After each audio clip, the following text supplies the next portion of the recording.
So hello everyone and welcome to our daily live current affair show. और जैसा आप सभी जानते हैं कि मंडे टू फ्राइडे हम इसी तरीके से आपके साथ लाइव जुड़ते हैं, जितने भी इंपॉर्टेंट न्यूज़ और अपडेट्स हैं उनको डिस्कस करने के लिए।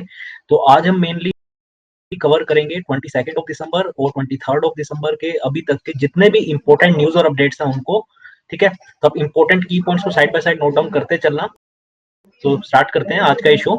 तो पहला इंपॉर्टेंट अपडेट है, सेंट्रल गवर्नमेंट और वर्ल्ड बैंक ने जो है 500 मिलियन यूएस डॉलर का एक प्रोजेक्ट साइन किया है, basically green national highway corridors को बिल्ड करने के लिए। ठीक है, तो इसे आप जरूर नोट डाउन कर ले। तो अमाउंट और किन किन के बीच में हुआ है, सेंट्रल गवर्नमेंट और वर्ल्ड बैंक के बीच में। तो इंपॉर्टेंट है, तो वर्ल्ड बैंक के साथ हुआ है ये प्रोजेक्ट साइन, और कितने का, 500 मिलियन यूएस डॉलर का। ठीक है, basically green national highway corridors को बिल्ड करने का।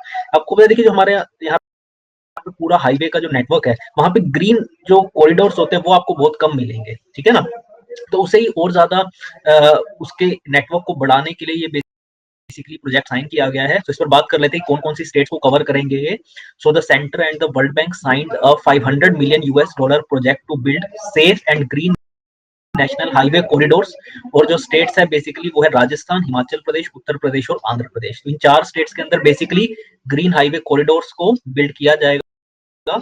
And the project will enhance the capacity of the Ministry of Road Transport and Highways in putting safety and green technologies। ठीक है, तो बेसिकली सेफ्टी और ग्रीन टेक्नोलॉजी को promote करने के लिए जो है ये बेसिकली प्रोजेक्ट साइन किया गया है। और जो ministry of road transport and highways है, जो बेसिकली जिनके पास रिस्पॉन्सिबिलिटी है ये हाईवेज वगैरह के, जो बेसिकली अप्रूव यही करते हैं कहाँ पे हाईवे बनाना है। और फिर उसके आगे जो एनएचएआई या national highway authority of India जैसी बॉडीज है जो फिर आगे बिल्ड करती हैं। बेसिकली इनकी कैपेसिटी को और ये एनहांस करेगा ये प्रोजेक्ट। अगर बात करें इसी green national highway corridor project के बारे में, तो अराउंड 783 किलोमीटर की रेंज का ये प्रोजेक्ट रहेगा। ठीक है, वहां पे पूरे कॉरिडोर ग्रीन, जैसे ग्रीन कवरेज रहेगी वहां पे, और साथ ही साथ सेफ्टी प्रोटोकॉल्स का भी वहां पे ध्यान में रखा जाएगा। ठीक है, in various geographies by integrating safe and green technology design. जैसे मैंने आपको बताया ही, और स्टेट्स भी आप नोट डाउन कर सकते हैं कौन कौन सी स्टेट्स इसके अंदर कवर की जाएंगी।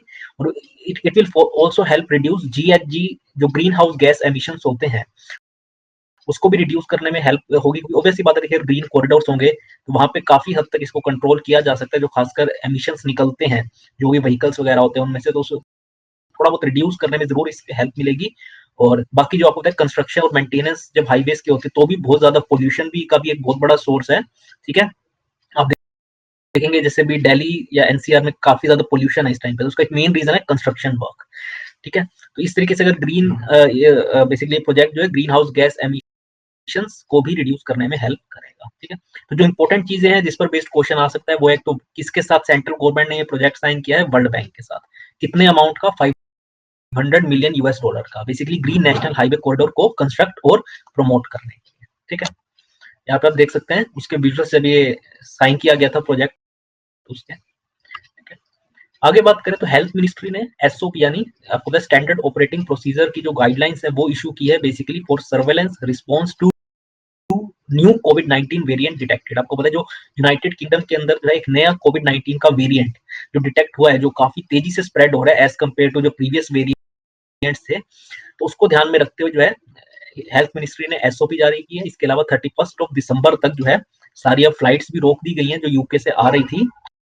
आपको पता है पहले इंडिया और यूके के बीच में जो एयर बबल एग्रीमेंट साइन था, ठीक है ना, उसके तहत फ्लाइट्स आ जा रही थी यूके से, इंडिया से यूके और वहां से इधर, तो उसको भी 31 दिसंबर तक रोक दिया गया है। बेसिकली वहां पे जो नया वेरिएंट जो बहुत तेजी से स्प्रेड हो रहा है उसको ध्यान में रखते हुए, so the union health ministry issued standard operating procedure SOP for the surveillance and response to the newly discovered mutated variant, जैसे आपको बता रहा था कोविड 19 का इन द यूनाइटेड किंगडम।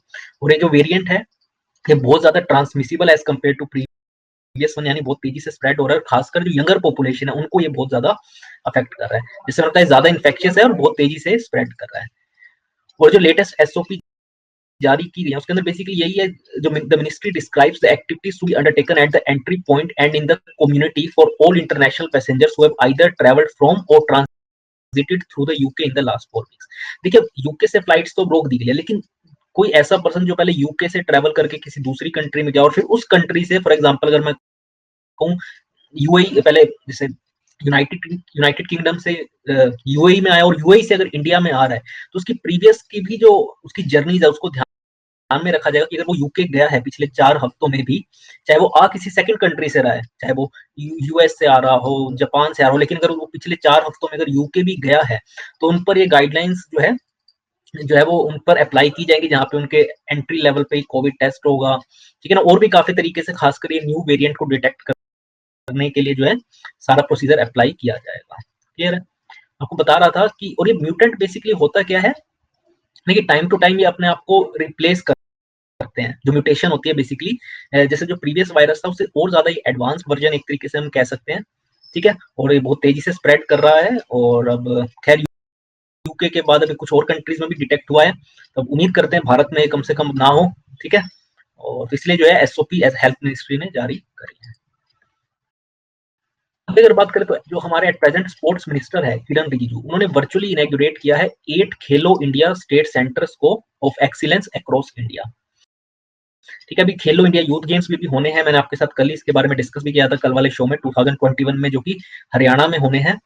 तो इसी बीच स्पोर्ट्स मिनिस्टर ने 8 खेलो India state centres of excellence को इनॉग्रेट किया है अक्रॉस इंडिया में। कहाँ-कहाँ पे है मैं आपको पहले ये बता दूं। The 8 states include Manipur, Arunachal Pradesh, Mizoram, Kerala, Telangana, Nagaland, Karnataka and Odisha. ठीक है, ये स्टेट्स इतने ज्यादा इंपॉर्टेंट नहीं है, बट हाँ आप एक बार इन्हें नोट डाउन जरूर कर सकते हैं। स्टेट्स कौन कौन से हैं? मणिपुर, अरुणाचल प्रदेश, मिजोरम, केरला, तेलंगाना, नागालैंड, कर्नाटक एंड ओडिशा। और इस ओकेजन पर किरण रिजिजू ने कहा that this is a very important day for sports in India and it is a very important beginning to develop sports culture excellence in the country. और आपको मैंने आपको बताया लगातार ये जो है ये खेलो इंडिया स्टेट सेंटर्स और भी पहले ओपन किए गए थे, apart from it national centres of excellence भी खोले गए हैं, ठीक है ना? तो इस तरीके से जो सेंट्रल गवर्नमेंट बार बार ये प्रमोट कर रहे हैं वो यही है कि जो हमारे जितने भी स्पोर्ट्स इवेंट होते हैं, जैसे एशियाड गेम्स हो गए, मेन जो ओलंपिक्स के होते हैं, वहां पे भारत को ज्यादा से ज्यादा जो है अवार्ड्स मिले हैं, ठीक है? उसी के लिए जो है इस तरीके के जो इनिशिएटिव्स है उनको प्रमोट किया जा रहा है। तो नोट डाउन कर लें, 8 खेलो India state centres of excellence को ओपन किया गया है, ठीक है? ये स्टेट्स भी आप नोट डाउन कर सकते हैं। फिर अगर आगे बात करें तो सेंट्रल बैंक ऑफ इंडिया ने RuPay select contactless debit card launch किया है, ठीक है? तो अगर आप बैंक का एग्जाम दे रहे हैं तो ये काफी इंपॉर्टेंट हो जाता है इस तरीके के क्वेश्चंस बैंकिंग सेक्टर से रिलेटेड। तो सेंट्रल बैंक ऑफ इंडिया ने जो है RuPay select contactless debit card launch किया। देखिए कॉन्टैक्टलेस का आपको नाम से पता चल रहा होगा, यानी आपको स्वाइप करने की भी जरूरत नहीं पड़ेगी, कॉन्टैक्टलेस, ठीक है? सो इन्होंने national payment corporation of India जो मेन अम्ब्रेला बॉडी है जो इन्हें पूरा रेगुलेट करती है एक तरीके से, एनपीसीआई के साथ एसोसिएशन करते हुए इन्होंने सेंट्रल बैंक ऑफ इंडिया ने ये नया वेरिएंट लॉन्च किया है फॉर कॉन्टैक्टलेस डेबिट कार्ड, जिसका नाम क्या है? रुपे सेलेक्ट। तो आप इसको भी नोट डाउन कर लें, क्या है? रुपे सेलेक्ट। जो बेसिकली किस पे फोकस करेगा? जो कस्टमर की लाइफस्टाइल होती है, खासकर जैसे आपने देखा है फिटनेस पे, रेजुविनेशन पे, न्यूट्रिशन और पर्सनल केयर के जो प्रोडक्ट्स होते हैं वहां पर आपको ये डेबिट कार्ड से आप काफी सारी फैसिलिटीज को यूज कर पाएंगे, ठीक है? सो इस अगर आप ये कार्ड होल्डर आप ये ले लेते हैं, सो आपको एक जो है कॉम्प्लीमेंट्री मेंबरशिप मिल पाएगी, कंसेशनल एक्सेस मिल पाएगा जो गोल्फ कोर्सेज होते हैं, जिम, स्पा, रेस्टोरेंट वगैरह पे, ठीक है? Apart from it these cards also come with features such as facilitating offline transaction in both transits as well as retail purchases, ठीक है? तो आप इजीली ऑफलाइन ट्रांजैक्शंस भी कर पाएंगे, चाहे आप कहीं पे ट्रैवल कर रहे हो या रिटेल कहीं पे परचेज कर रहे हो वहां पर भी। तो मेन चीज यहाँ पे एक तो किस बैंक ने इसे लॉन्च किया है वो है सेंट्रल बैंक ऑफ इंडिया, ठीक है? कॉन्टैक्टलेस डेबिट कार्ड है और उसका नाम क्या है? रुपे सेलेक्ट, और एनपीसीआई के साथ के ये लॉन्च किया है, ठीक है? आप इसके यहाँ पे फोटो देख सकते हैं, ठीक है? और आखिरी आज का हमारा अपडेट है वो है नेशनल मैथमेटिक्स डे, ठीक है? इसे देख लीजिए। सो ये है 22 ऑफ दिसंबर, 22 यानी कल के ही दिन हम ये जो है बेसिकली 2012 से हम इसे ऑब्जर्व करते हैं, national mathematics day, basically to commemorate the birth anniversary of mathematician Srinivasa Ramanujan, ठीक है? तो उनके बर्थ एनिवर्सरी को ऑब्जर्व करने के लिए, कोमेमोरेट करने के लिए हम इस डे को ऑब्जर्व करते हैं। और इसे पहली बार 26 फरवरी 2012 को जो उस टाइम के प्राइम मिनिस्टर थे मनमोहन सिंह, उन्होंने 125th बर्थ एनिवर्सरी पे इस डे को पहली बार हमने सेलिब्रेट किया था तब। और आपको पता है काफी बड़े ये जीनियस मैथमेटिशियन थे श्रीनिवास रामानुजन, इसके बारे में आपने हो सकता है इंग्लिश बुक्स में भी पढ़ा हो कई बारी, ठीक है? और 2012 में हमने पहली बार नेशनल मैथमेटिक्स ईयर भी ऑब्जर्व किया था, और उसके बाद से लगातार हर साल 22 दिसंबर को हम ये डे ऑब्जर्व करते हैं, ठीक है। और वो यंगेस्ट मेंबर भी थे रामानुजन ब्रिटेन की रॉयल सोसाइटी, और इसके अलावा to be elected a fellow of Trinity College Cambridge University. उस टाइम पे देखिए बहुत बड़ी बात थी, आप अगर ट्रिनिटी कॉलेज कैम्ब्रिज यूनिवर्सिटी के अगर एज अ फेलो इलेक्ट किए जाते हैं, वो पहले भारतीय थे, ये भी एक बहुत बड़ी बात है। ठीक है। इसके अलावा मैंने आपको बताया नेशनल मैथमेटिक्स ईयर भी हमने 2012 में ऑब्जर्व किया, और उसके बाद से लगातार हर साल हम इस दिन 22 दिसंबर को नेशनल मैथमेटिक्स डे के तौर पे ऑब्जर्व करते हैं। ठीक है। तो यहाँ पे इनकी फोटो भी देख सकते हैं, जो काफी इंपॉर्टेंट है, इसे आप नोट डाउन कर लें।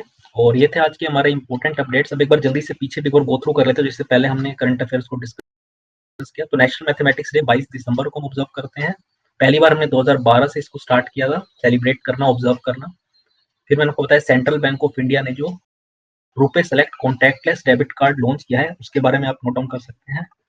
ठीक है। फिर मैंने आपको बताया स्पोर्ट्स मिनिस्टर जिन्होंने 8 खेलो India state centres of excellence को अक्रॉस इंडिया इनॉग्रेट किया है वर्चुअली, और स्टेट्स भी आप चाहें तो नोट डाउन कर लें। ठीक है। फिर मैंने आपको बताया हेल्थ मिनिस्ट्री ने जो एसओपीज इशू किए हैं, बेसिकली जो न्यू कोविड-19 का वेरिएंट डिटेक्ट हुआ है, उनके सर्वेलेंस और उनको रिस्ट्रिक्ट करने के लिए जो है ये गाइडलाइंस को इशू किया गया है। फिर आखिरी में मैंने आपके साथ डिस्कस किया था जो सेंट्रल गवर्नमेंट और वर्ल्ड बैंक के बीच में $500 मिलियन US का जो प्रोजेक्ट साइन हुआ है, basically green national highway corridors को प्रमोट करने के लिए। ठीक है। इसे भी आप नोट डाउन कर लें। क्लियर है। तो ये थे आज के हमारे इंपॉर्टेंट अपडेट्स। कैसा लगा सेशन जरूर बताइएगा कमेंट बॉक्स में। इसके अलावा कुछ अगर आपका डाउट है तो आप पूछ सकते हैं। अदरवाइज आज के सेशन में इतना है फ्रेंड्स। थैंक्स।